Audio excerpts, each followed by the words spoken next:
I'm going to show you how to add or remove links to your Movado watch. It's really simple to do. If the watch gets too big or you're passing it down to your son or whoever, I'm going to show you how to remove a link.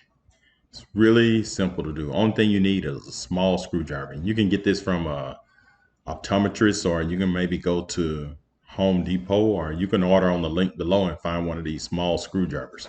It'd have to be a small screwdriver with a small tip. So once you get your screwdriver, only thing you need to do is look at the watch and then turn it to the left. Look on the left side of the watch. And what you will see is a little slot for a screwdriver. And you can take as many of these links out as you want. And also be careful, because sometimes these links will come unscrewed after a while and you can lose your watch or lose a link.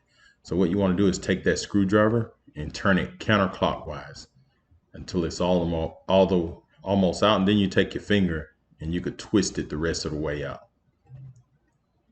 And like I said, you want to make sure these things are tight often, because they will come loose. So once you take that first link off, and this is what the screw looks like. It's a long screw, about an inch long. Now you can start taking the other links off, whichever you want, which one you want. So on this one, you see on that side, we're going to take one more screw out to remove one of the links. So I'm going to go ahead and take this one link out, or you could take two links out at a time. So I'm going to take this one link out.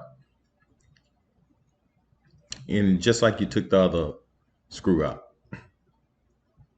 once you take that screw out, you can pull that link and set it to the side.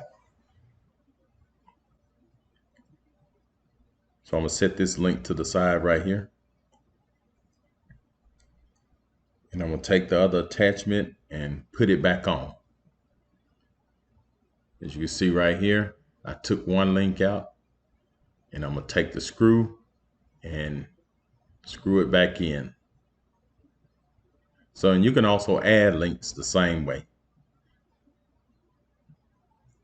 So as you can see, I'm putting this link in, just turn it clockwise, and that will screw it back on. And if this video helped, subscribe to my channel, and thanks for watching Welding and Stuff.